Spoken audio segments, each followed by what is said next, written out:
అనుదిన వాగ్దానం, daily promise. దేవుని నామమునకు మహిమ కలుగును గాక.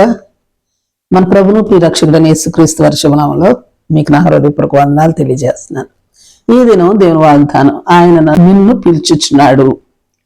మార్కు సువార్త 10:49.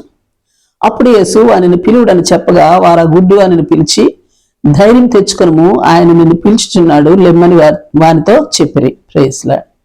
అవును, యేసయ్య ఆయా పరిస్థితుల్లో ఉన్నవారిని ఆయా సమయాల్లో వారి వారి యొక్క అవసరతలను బట్టి వారితో దేవునికున్న పనులను బట్టి వారిని పిలిచిన విధానాలను, పిలిచిన సందర్భాలను మనం గమనించినట్లయితే ఆ పిలుపు మన చెవుల్లో చొచ్చి మనల్ని ధైర్యపరచుట, మనల్ని హెచ్చరించుట, మనల్ని ఓదార్చి బలపరిచి ఆదరించుట, భవిష్యత్తు జ్ఞానాన్ని బోధించుట, ప్రజలకు ఆశీర్వాదకరంగా మనల్ని సిద్ధపరచుట, అనేక విషయాల్లో మనకున్న అభ్యంతరాలు, అనుమానాలు నివృత్తి చేసి ఇట్లాంటి పరిస్థితులన్నీ జరుగుతుంది. అందుకే దేవుడి దినాన్న నిన్ను నన్ను పిలుచుచున్నాడని, ఎందుకు పిలుచుచున్నాడో పరిశీలించుకుంటూ ప్రయత్నిద్దాం. Praise Lord. మొట్టమొదటిగా ఆదికాండం 3:9, ఆజ్ఞను అతిక్రమించి దేవునికి వ్యతిరేకంగా వద్దన్న పండు తిన్నప్పుడు దేవుడు అబ్రహామును పిలిచి ఎక్కడున్నావని అడిగాడు. అలాగే 22:1 తన ఒక్కగానొక్క కుమారుడు, తను ప్రేమించుచున్న కుమారుణ్ణి, వృద్ధాప్యుల కన్న కుమారుణ్ణి దహన బలి ఇచ్చేయమని అబ్రహామును పిలిచి అడిగాడు. అలాగను బలివ్వడానికి తన చేయి చాపి కత్తి పట్టుకోనగానే మరలా అబ్రహామును పిలిచి 11, ఆ చిన్నవారి మీద చెయ్యి వేయవద్దు, అతనిని ఏమీ చేయకమని చెప్పాడు. కారణం 12, నీకు ఒక్కడై ఉన్న నీ కుమారుని నాకీ వినదీయలేదు గనుక నీవు దేవునికి భయపడవాడు అని ఇందువల్ల నాకు కనబడుచున్నదని చెప్పాడు దేవుడు. 16:8 సారా దాసి అయిన హాగర్ను తన యజమానురాలి ఇంటి నుండి పారిపోతున్నప్పుడు తను తప్పుదిద్దటానికి పిలిచి తిరిగి యజమానురాలని సారా ఇంటికి పంపించాడు.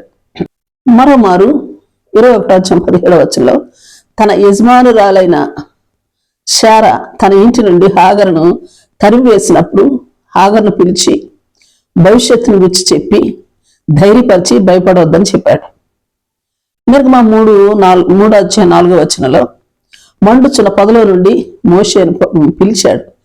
ఐగుప్తులో బానిసత్వం బ్రతుకుతున్న తన ప్రజలను విడిపించడానికి తను సిద్ధపరిచి బాధ్యతను అప్పగించి పంపించాడు దేవుడు.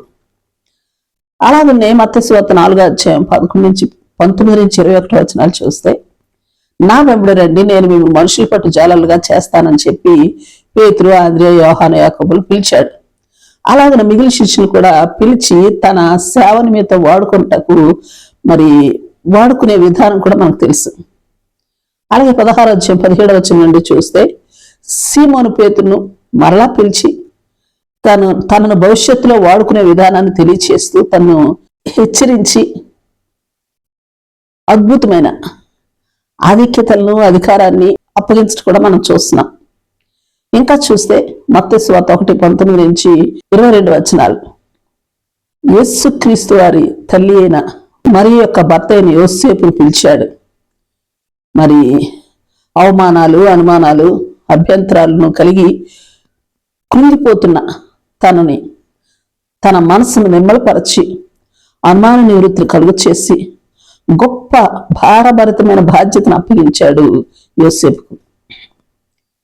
అలాగే లూకా సువార్త 1:26-28 చూస్తే, మరీను దయాప్రాప్తురాల అని పిలిచాడు. నీవు దయ పొందావు, కృపను పొందావు, భయపడవద్దని ప్రభు నీకు తోడు అని ఎంతో ధైర్యపరిచిన పిమ్మట తాను చేయవలసిన పనిని తెలియచేసి పరిశుద్ధాత్మ ద్వారా తాను కనబోతున్న కుమారుడు ఎంత గొప్పవాడో, ఆయనకున్న ఆధిక్యతలు, అధికారం, గొప్పతనం అలాంటి వాటిని వివరించి ఆమెను సిద్ధపరచుట మనం చూస్తూ ఉన్నాం. అలాగే 1 సమూయేలు 3:4, 6, 8 చూస్తే, సమూయేలు దేవుని గురించి కానీ దేవుని స్వరాన్ని గురించి కానీ ఇంకా ఎరుగని బాలుడైన సమూయేలును ముమ్మారు పిలిచాడు. దేవుడు అద్భుతమైన విషయాలు, గొప్ప రహస్యమైన నిగూఢమైన సంగతులు తెలియజేసినాడు సమూయేలుకు. అపోస్తల కార్యం 9:4 సౌలు సంఘాన్ని హింసిస్తున్న సమయంలో సౌలా సౌలా అని పిలిచినాడు. దైవదర్శిలో తన కన్నులు మూసుకుని పోగా 10 శిష్యుడైన అననీయాను పిలిచాడు. సౌలు కనులను ముట్టి ప్రార్థించగా సౌలు కనులు తెరవపడటానికి సౌలుకు మరి అద్భుతమైన భారభరితమైన పరిచర్యను, త్యాగపూరితమైన పరిచర్యను, మరి సమర్పణతో కూడిన పరిచర్యను అప్పగించినాడు దేవుడు.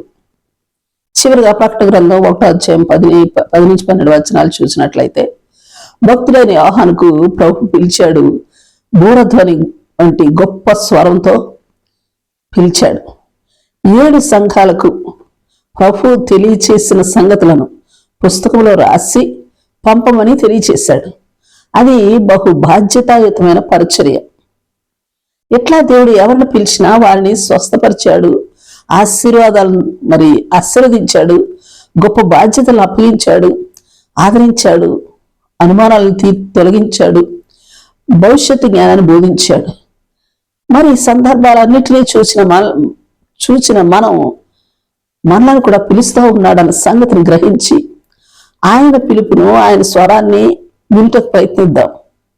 మనకున్న పరిస్థితుల్లో మనతో ఏమి మాట్లాడి ఇష్టపడుతున్నాడో గ్రహించి ఆయనకు సంపూర్ణ విధేయతను చూపి ఆయన ఆలోచనలు మన పట్ల, ఆయన చిత్తాన్ని మనం నెరవేర్చి ఆయన నుండి మరి సంపూర్ణ దీవెనలు పొందుకుందుముగాక. ఆమేన్. Praise lord. ప్రార్థన చేసుకుందాం. ప్రేమ నమ్మకం కలిగిన మా పరలోకపు తండ్రి, నీ పరిశుద్ధ నామానికి స్తుతులు, స్తోత్రాలు దేవా. గ్రుడ్డివారమైన నామా జీవితాలలో నీ స్వరమును విని చూపును నాశించినప్పుడు నీ వాక్యపు వెలుగులో మాకు చూపునిచ్చిన దేవా, నీకు కోట్లాది స్తుతులు, స్తోత్రాలు.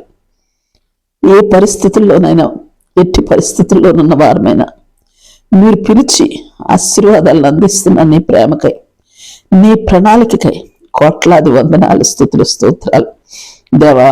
మేమున్న మార్గాల్లో నీ ఉనికిని గుర్తించగలిగే కృప